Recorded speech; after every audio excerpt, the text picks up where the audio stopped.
जय श्री कृष्ण मित्रों, आ विडियो में सांभळशुं अधिक मासनुं महात्म्य दर्शावती कथा वार्ता 3 तोलानो टीको।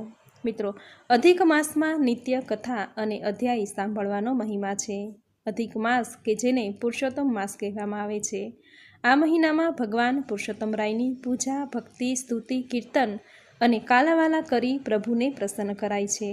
जो प्रभुनी प्रसन्नता प्राप्त थाय तो जीवन में सुख समृद्धि आवे छे, बरकत आवे छे, मनोकामना पूर्ण थाय छे। परंतु जो तमे प्रभुनी पूजा, आराधना, स्तुति के भक्ति नहीं करी सकता तो नित्य अधिक मासनी महात्म्य दर्शावती कथा अने अध्याय सांभळवा मात्रथी ज आखो अधिक मास कर्यानुं पुण्यफळ प्राप्त थाय छे। आथी जो कई न थई शके तो नित्य कथा जरूर सांभळवी, जे सांभळवा मात्रथी ज प्रभु प्रसन्न थशे, जीवन में सुख समृद्धि आवशे, मनोकामना पूर्ण थशे। आवो महिमा छे अधिक मासनी महात्म्य कथा सांभळवानो। तो मित्रों, आ विडियो में आपणे सांभळशुं अधिक मासनुं महात्म्य दर्शावती कथा वार्ता 3 तोलानो टीको। जो आपने आ कथा पसंद आवे तो लाइक, शेर, कॉमेंट करी, चेनल पर नवा छो तो चेनल सब्सक्राइब करी बाजुमां बेल आइकन प्रेस करी देजो। धन्यवाद। हजारों वर्ष पहला नैमिषारण्यमां 88,000 ऋषि मुनिओ भेगा थया अने पुराणोना जाणकार एवा सूतजीने प्रणाम करी कहेवा लाग्या, हे महाज्ञानी, आपे अनेक पुराण कथाओ अमने संभळावी छे, परंतु प्रभु चरित कथाओ अने महात्म्य सांभळता तृप्ति थती नथी। कंईक हजू वधारे हरिस्मरण करीए, हरिगीत गाईए, प्रभु चरित्र कथानुं पान करीए तेवी अनुभूति थया करे छे। तो आप कृपा करो एवं कोई व्रत नियम छे कि जे आवनारा कळयुगमां अल्प समय अने सरलताथी व्रत नियम करे तो पण मनना मनोरथ परिपूर्ण थाय, संतान सुख मळे, आदि व्याधि अने उपाधिनो क्षय थाय। कळयुगमां टूंकું आयुष्य जीवनारा जीवो जन्मशे अने जो एटला टूंका समयमां तेने रोग अने शोक घेरी लेशे तो ते प्रभु ध्यान धरी शकशे नहीं।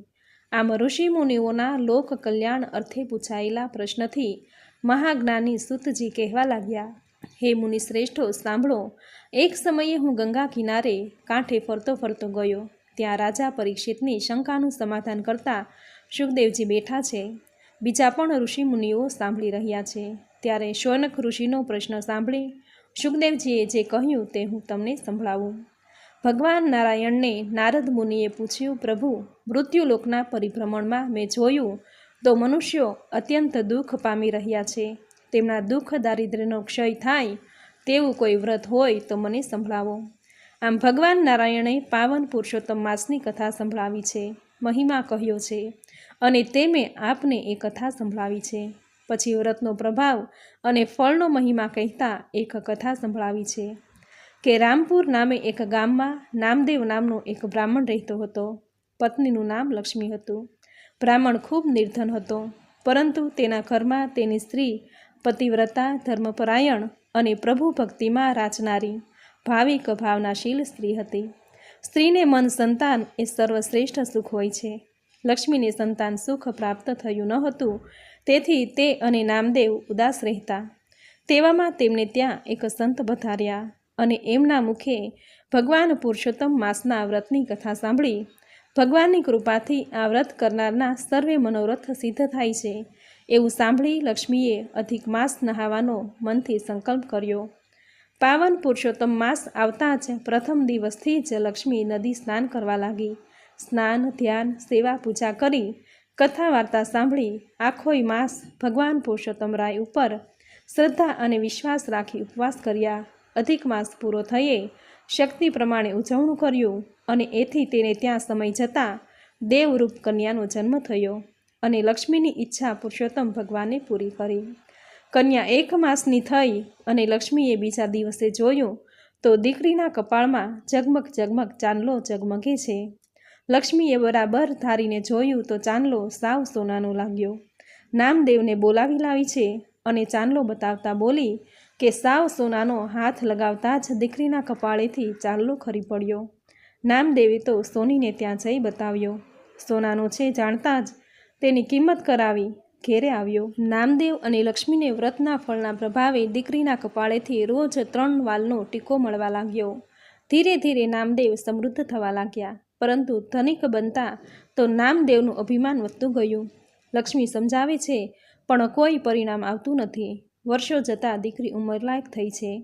લક્ષ્મી નામદેવને કહે છે કે દીકરી મોટી થઈ છે, પરણવા લાયક થઈ છે, તેથી તેને કોઈ સારું ઘર અને વરની શોધ કરી પરણાવી જોઈએ. પરંતુ નામદેવને એવી કોઈ ચિંતા નથી, કેમ કે દીકરીને પરણાવી દે તો રોજ 3 તોલા સોનું મળતું બંધ થઈ જાય, અને પત્નીનું કહેવું એક કાનથી બીજા કાને કરે છે. પરંતુ લક્ષ્મીને દીકરીની ચિંતા છે, તેથી વારે ઘડીએ નામદેવને આગ્રહ કરે છે. આખરે નામદેવે મનમાં વિચાર્યું કે એવો કોઈ વર શોધી કાઢું કે જે એકલો હોય અને ઘર જમાઈ થઈને પોતાને ઘેરે જ રહે, જેથી કરીને 3 તોલા સોનું પોતાને મળતું રહે.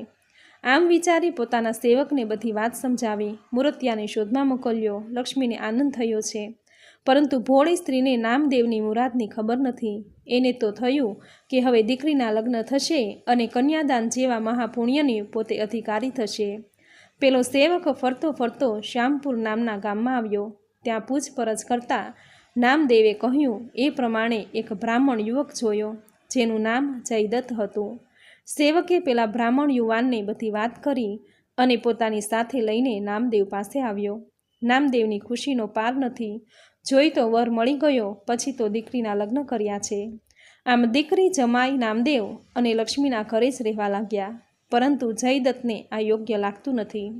એકવાર દીકરી હેમવતીએ પોતાના પતિને સર્વ વાતે જાણ કરી છે અને કહ્યું કે આથી જ મારા પિતા તમને ઘર જમાઈ તરીકે રાખે છે, કેમ કે જો હું તમારી સાથે શ્યામપુર આવું તો એમને રોજ 3 તોલા સોનું મળે છે, તે મળતું બંધ થઈ જાય. દીકરી અને જમાઈએ નામદેવ પાસે પોતે શ્યામપુર પોતાને ગામ જવા ઈચ્છે છે અને ત્યાં રહેશે, માટે રજા આપો એવી રજા માંગી છે. નામદેવને લૂંટાઈ જતો હોય તેવી લાગણી થઈ. એ તો સોનાનો લોભ, અને માણસને જ્યારે લોભ લાગે ત્યારે તેના મનમાં કપટ જાગે છે. કહે છે ને કે લોભે લક્ષણ જાય ને ના કરવાના કામ થાય. આમ નામદેવના મનમાં કપટ જાગ્યું. થોડા સમય પછી વિદાય આપીશું એવું કહી નામદેવ વિચારે છે કે હવે શું કરવું. પરંતુ જ્યાં કપટ જાગ્યું ત્યાં વિવેક ગયો જ સમજો. નામદેવે જયદત્તને ઝેર આપી મારી નાખવાનો વિચાર કર્યો, જેથી દીકરી પોતાની ઘેર જ રહે. આમ વિચારી કોઈ પ્રસંગ હતો. ઘરમાં સરસ મજાની રસોઈ લક્ષ્મીએ બનાવી. જમવાનો સમય થતાં નામદેવ પેલું ઝેર લઈ આવી. જયદત્તની થાળીમાં પીરસેલા ભોજન ઉપર નાખ્યું. બધા જમવા બેઠા એટલે લક્ષ્મી બધાઈને ભોજનની થાળી આપી ગઈ. પરંતુ પ્રભુ પ્રેરણાથી ઝેરવાળી થાળી નામદેવ પાસે ગઈ. બધાય જમી રહ્યા અને નામદેવને ઝેર ચડવા લાગ્યું. મોઢામાંથી ફીણ નીકળવા લાગ્યા. શરીર લીલું કાચ જેવું થઈ ગયું. નામદેવ તરફડવા લાગ્યો. ત્યાં તો આકાશવાણી થઈ કે હે નામદેવ, સોનાના લોભમાં તું દીકરીને વિધવા બનાવવાનું પાપ આચરવા બેઠો હતો. તું એ પણ લોભમાં ભૂલી ગયો કે તે કન્યાનું દાન કર્યું છે. તારો અધિકાર તે બીજાને સોંપ્યો છે. તેમ છતાં તે આ કાળું કામ કરવાનો મનસૂબો કર્યો અને જેનું ફળ તે ભોગવ્યું છે. જેવી જેની કરણી તેવા તેના ફળ. જેવું કરો તેવું ભરો એ ભાવના ભૂલશો નહીં. નામદેવે પોતાના પાપે મૃત્યુ પામ્યો છે. દીકરીનું સૌભાગ્ય ભગવાન પુરુષોત્તમ રાયના પ્રતાપે અખંડ રહ્યું છે.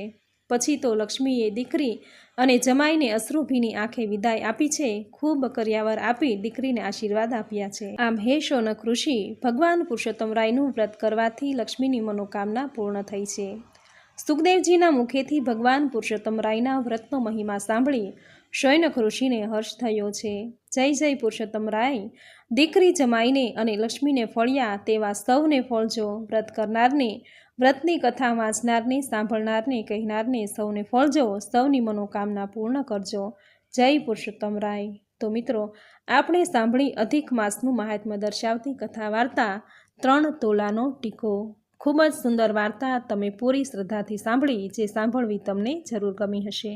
તો વિડીયોને લાઇક કરી કોમેન્ટમાં જય પુરુષોત્તમ રાય જરૂર લખજો. ચેનલ પર નવા છો તો ચેનલ સબસ્ક્રાઈબ કરી બાજુમાં બેલ આઇકન પ્રેસ કરી દેજો, જેથી આપણા આવનાર દરેક નવા વિડીયોની નોટિફિકેશન તમને મળતી રહે.